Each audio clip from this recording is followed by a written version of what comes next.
got paid $400 on it. And I remember calling the real estate agent to congratulate her, and her just saying, "Oh, cool, thanks." Like, it wasn't even that big of a deal. And her comment was, "I think I only made $4,000 on this deal." So that day I just decided, you know what, I want to be on that side of it. I had seen real estate agents and what it took to succeed. So that was in 08, 09. I had a chance encounter with some investors and really took advantage of that.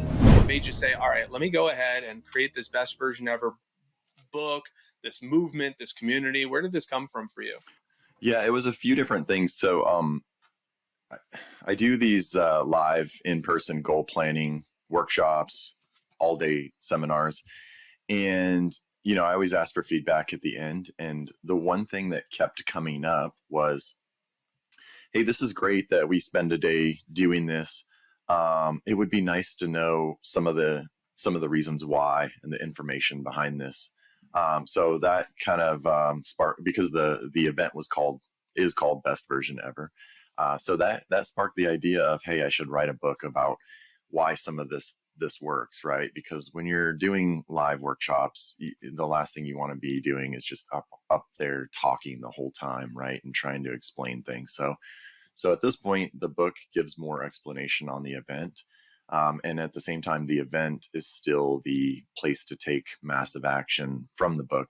And then the second reason is, quite honestly, I was just kind of got tired of recommending 5 to 10 different books or 15 on different subjects. And I thought, you know what, why don't I write the one book that I could just kind of hand out most of the time that has the information I would want to pass on.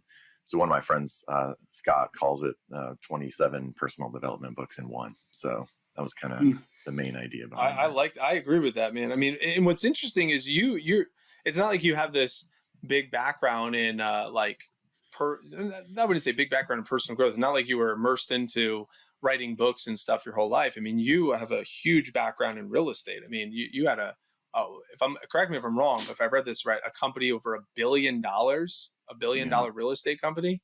Is that Yeah, right? that was sold over $1 billion. Same way McDonald's says they sold billions of hamburgers. Like, we've sold over $1 billion in real estate sales, and that happened recently. And when I realized, I was like, oh, wow, it's a big number. Dude, that's incredible. I mean, that in itself is incredible. And I'd love to speak to that. I want to kick it to Biggs in just a moment, but can you speak to just the overview? I'm sure I want to pick on to some specifics there, but our audience is a lot of entrepreneurs. When they hear $1 billion in real estate, that is some of their lifelong dream goals. And this is like, you just said it like nonchalant. Yeah, it was kind of cool. It was a cool like thing, but this is like someone's like BHAG goal. Can you kind of speak to like the journey getting there and what that is like, what that experience is like? I mean, that's pretty remarkable.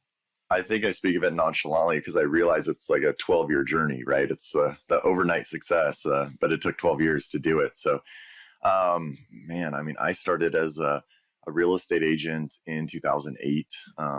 I was a mortgage lender from 05 to 08. So perfect storm, right? And I think, well, I tell that story in the book of how I kind of transitioned over, but long story short, I had worked forever on this one loan, and at the end of the day, I got paid $400 on it. And I remember calling the real estate agent to congratulate her, and her just saying, "Oh, cool, thanks." Like, it wasn't even that big of a deal. And her comment was, "I think I only made $4,000 on this deal." So that day I just decided, you know what, I want to be on that side of it. I had seen real estate agents and what it took to succeed. So that was in 08. 09, I had a chance encounter with some investors and really took advantage of that.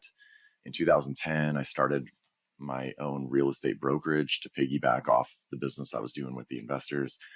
And then thought, oh, I've got my own brokerage, I should invite some friends to come over.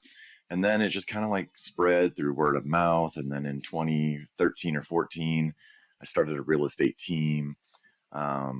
Trained 2 bartenders who just, I often think about how fortunate I was to meet both of them in the same year, because they are both now like in the top 5 in our whole city. And they both have teams of, 10, 20 agents. So, I don't know, man, it's just years of making relationships and trying to do the right thing.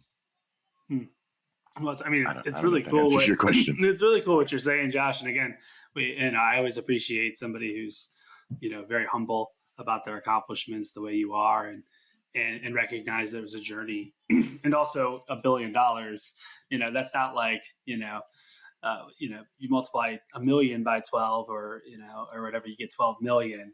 We're talking, way more factors than that. So we're talking, tens of millions, hundreds of millions a year, I'm sure sometimes. So it's pretty impressive, man. It's also impressive to hear kind of like, okay, I took 2 bartenders and turned them into top 5 producers in the city. I mean, is there anything to that? Like, is there a method to your madness where it's like, or is it just the relationships? I mean, there's got to be a lot of leadership and development that you've had to pour into people in order to take them, from maybe not having a background at all in sales and performance and business to being top 5. Like, what would you say to that?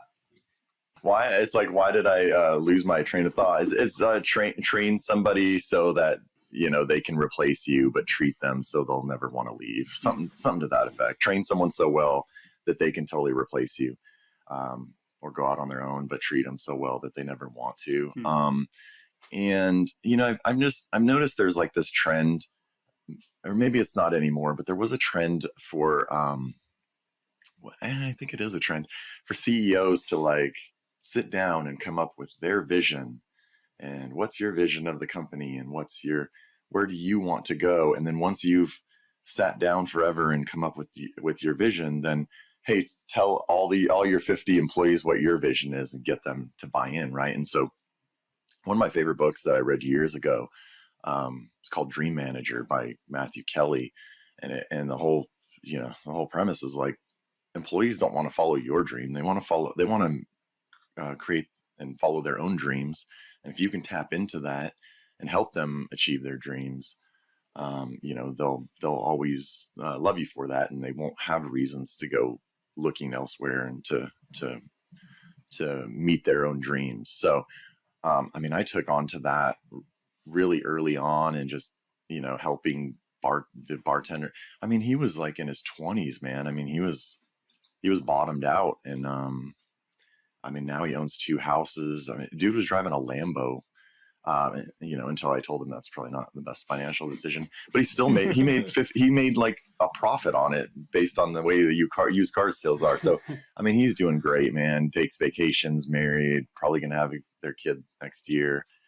So, I mean, that's amazing. I've just always wanted to invest in their dreams, and so in that sense, my dream is watching them, fulfill their dreams. So.